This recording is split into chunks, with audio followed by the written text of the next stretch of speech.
So I think an interesting way of talking about what mediation is and what representation entails is to discuss the relationship between culture and nature. Um, and sometimes in psychology, we'll make the distinction between nature and nurture. Nature is biology, and nurture is okay after the child is born. What does the culture give to the child? And I mean that's one way of looking at it. Another way is to say that the cultured world, the world of the human experience as um, the representation of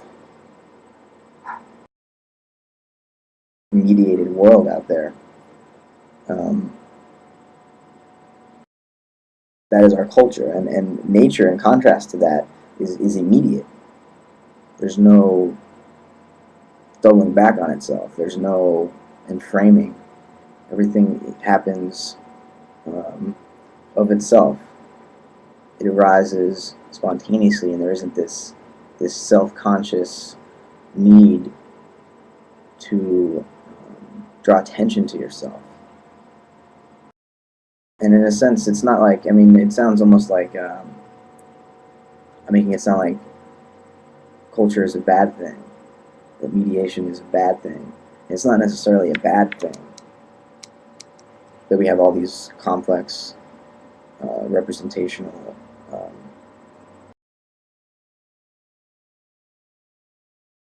signifiers, representations. It really, it's what's created human history. It's what separates us from animals. Um,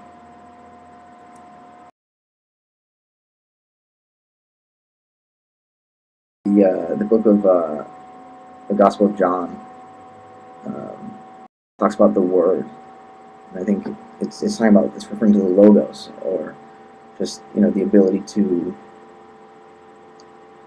think, to see the world in terms of some rational structure, and be able to articulate that verbally. That's the logos, and I can't quote the whole thing, but it starts, in the beginning was the Word, and the Word was God, and the Word was with God. And I think that is showing that state of immediacy and natural unconsciousness when the structure of the universe is still um, trapped in this unconscious state of spontaneity as just nature itself. And then um, the Word became flesh, which means the Word realized through human beings, through human experience, the Word realized itself. And then all of a sudden a dualism is born, a doubling back on nature occurs, like a loop or a self-reference or an enframing or a representation occurs because we can speak. And this is really the same time that I mean, humans are the first artists too, and I think art is always an immediate thing. In other words, art isn't a representation. Artifacts are representations. Art is what connects you to experience itself, to pure experience.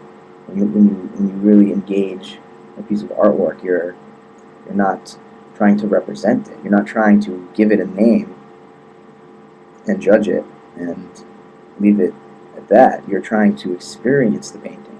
You're trying to move through it. You're trying to see layers and depth, and you're not trying to mediate the image into some kind of a fixed symbol.